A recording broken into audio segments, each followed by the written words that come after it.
من با اگزوز به دنیا آمدم، با اگزوز بزرگ شدم. دیگه با اگزوز نمیذارم بمیری. هاشم آقا افتاده میشی.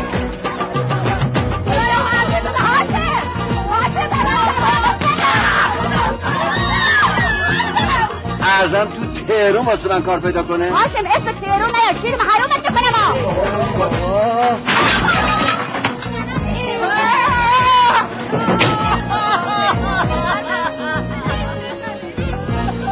من تا حالا تهرون نرفتم. ای بابا سریع اصلا بازی هم چه باگیری دارم. چی بهمون زدم؟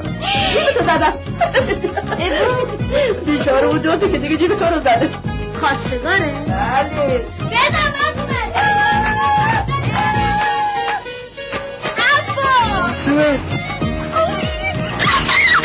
هر وقت عروسی کردی اون وقت بگو زنم. اسمش که توی شناسه ها هر هاشم خان. تو قربون بیا که من دست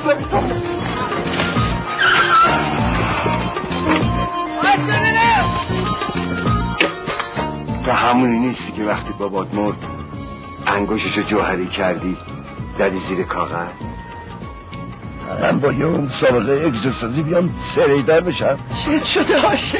چه شده؟ سر خسته شدم میخوام برم.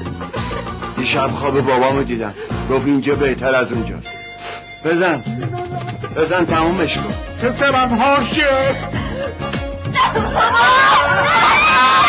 یادت اونجا میشستیم هر شب دور هم گل میگفتیم گل میشنیدیم، همون یه لقمه نون و پنیره با این لذت از این گلمون میرفت پایین. چقدر خوش بودیم. ببخشید یه خود از جون جانم اینجا شیر داریم نباید باشید کجا؟ یه سوار شد